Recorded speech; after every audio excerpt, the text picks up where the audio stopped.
Hello everyone, this is Yamin, and in this tutorial I'm going to show you from basic to advanced of Excel, Microsoft Excel.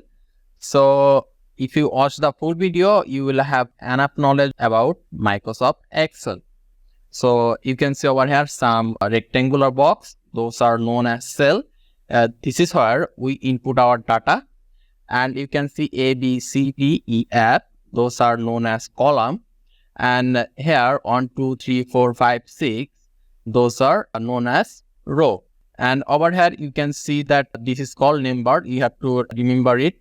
And if you click over here like this one, it is C and this is 5. So you can see over here C5. If you click this one, this is E and this is 2. You can see over here E2. So this is known as name bar. Just remember it. And this one is known as function bar. This is where we can write our function. So let's just have some input over here. Let's just say 100, and if we press enter, it will take us to the down, and we can just write all the entry. And if we press tab, it will take us to the right side. To the right side, we can add entry over here as well. Let's add over here 300, and let's press tab, and let's add over here 30. Let's add over here, let's say 10. Okay, so now let's say we want to find the summation of this three number. So now in Excel, first of all, before writing any function, we have to write equal. So let's say 100 plus 200 plus 300. If we press enter, it will show us the summation, right? Now this is just only three number, that's why we can do it. But what if we have it like 1000 entry or millions entry? So we cannot like sum it like this. So Excel give us some functionality that let us do the summation very easily.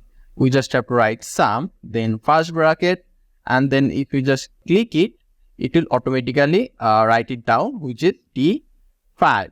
Then we have to give a colon over here.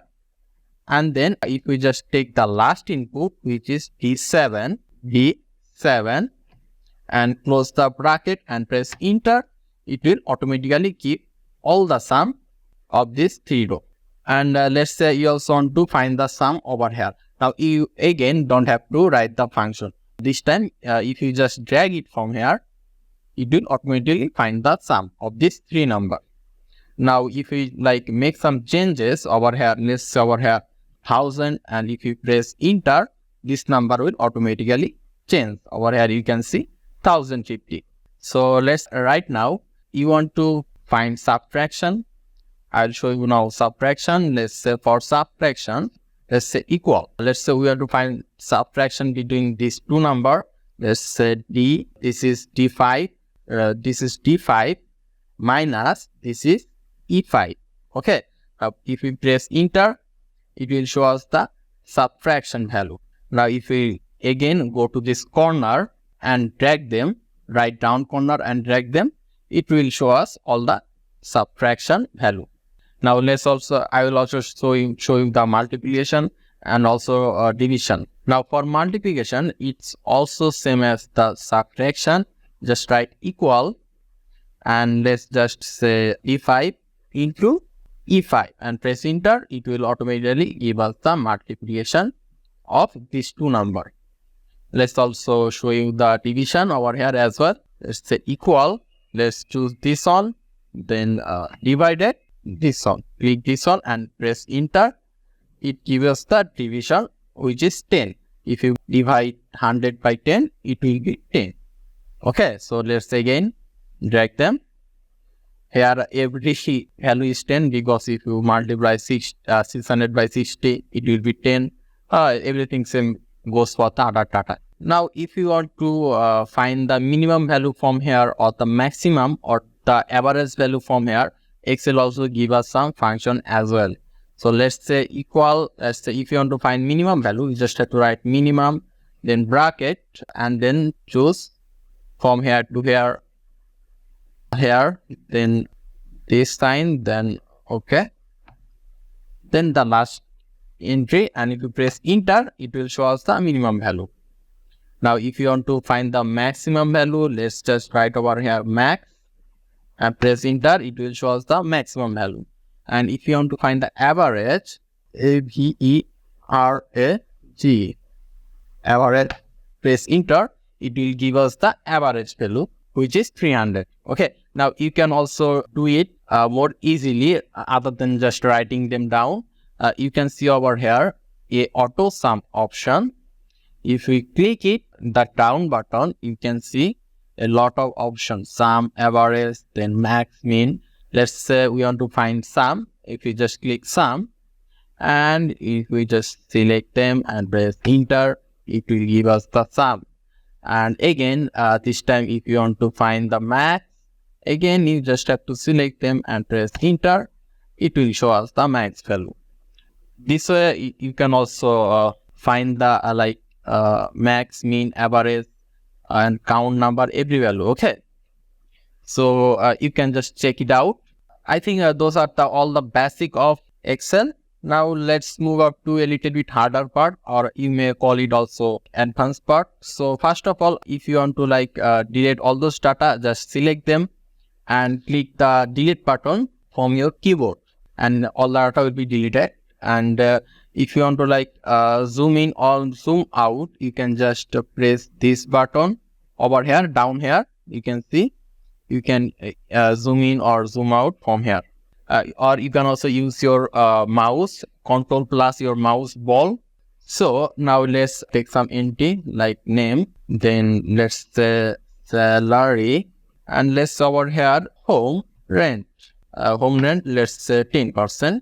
Now you can see that this writing is inside the column Z as well, right? So it doesn't look good. So what can you do?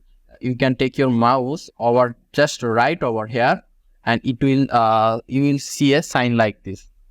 Just drag them on the right side, and it will automatically change its size.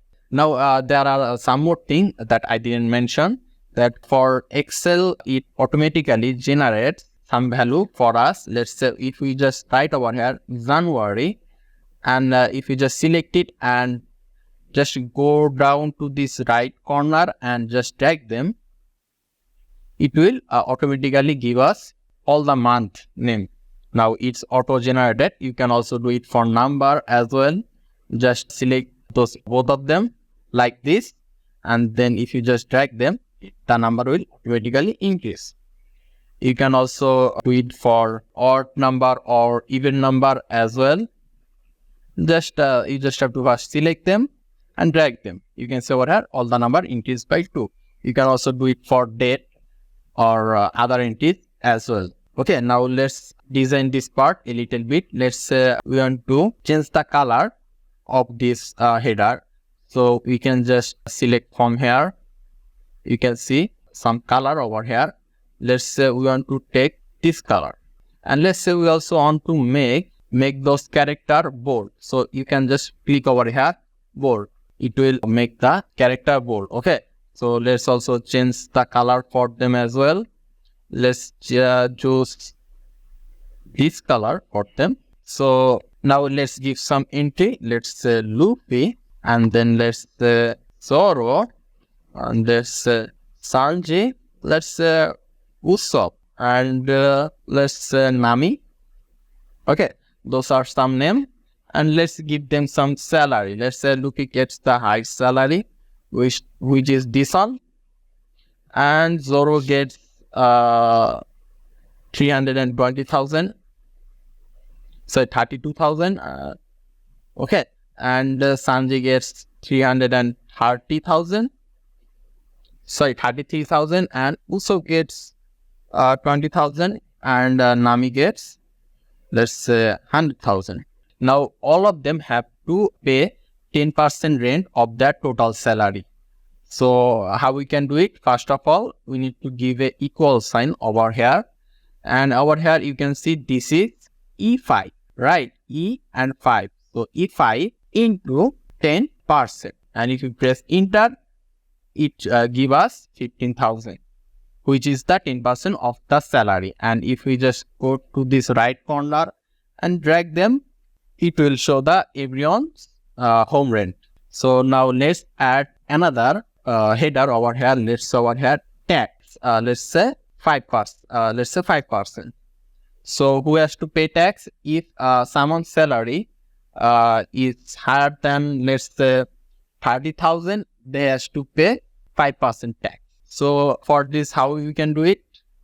Again, we just have to write over here equal if, let's select this one. This is E5 is greater than or equal, let's 30,000. Then we will make E5 into 5%. But if, let's just choose E5 less than 30,000, then they have to pay 0% tax. Okay, and then first bracket, again first bracket until it become black.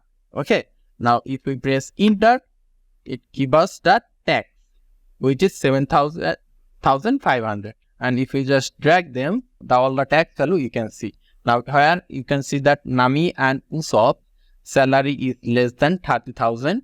That's why they don't have to pay any tax. Now let's say you want to sort the salary from highest to lowest. So for it, you just have to select this column, and you can see over here sort and filter. You can choose from largest to smallest. If you just click them, sorry, I just have to first select them, and if you just click sort largest to smallest and just click continue with the current selection and click sort, it will be sorted, you can see. So now let's say that you want to have all the data in the middle of the bar, so just select them, and over here you can see something like this. I'll just click it and it will take all data in the middle. Okay, now let's say you want to add a title for this table. So let's say over here salary table. Okay, but it doesn't look good, so let's modify it. Let's just select all the column, and over here you can see merge and center. If you click it, you can see that we are about, it now looks like this. And you can also like color it if you want. Let's just give it this color. Now let's say that you want to add a $sign over here. So for it, you can see a $sign over here. You can just click it, or let's say if you want like another sign, you can just click over here more accounting format, and from here you can choose other currency from here. Okay, so I'll just keep it as dollar. You can change the dollar for every data. So that's how you can do it. And let's try to print all those data. Before printing, I would like to show you one more thing, which is the graph. Okay, let's say you want to have all this data inside a graph. So for it, first of all, you just need to select them, and over here you can see a lot of graph option. Let's choose this one, which is the most common. Let's choose this. Okay, here you can see the graph over here. You can also make it smaller or bigger, any way you want. Okay, so let's have it just over here, and let's just change a value over here. Let's say over here 50,000, and if you press enter, the graph value should automatically change. Right here you can see the value change over here. So okay, let's make it a little bit more bigger. Let's make it this time 100,000, and you can see it increased too much. So now let's say if you want to like print all the data. So first of all, for printing, you just have to select the part you want to print, and then just click Ctrl P, and you can see over here the data and the graph over here. Okay, so let's exit for now. And again, if you want to save all the data, just click File, and you can see over here Save or Save As. Let's click Save As, and let's over here Paste Excel, and let's save it. Now there is one more thing. Let's say you want to like find the data. So for it, you just have to click over here. Let's find, let's say over here find, let's say 32,000. Okay, if you will just say find, you can see that it automatically take us over here. Let's say if you want to change the data, you can just say 43000, and then if you click replace, it will replace the data. I hope you are able to learn most of the important things about Excel. So thank you very much for watching this video. I hope I was able to help you.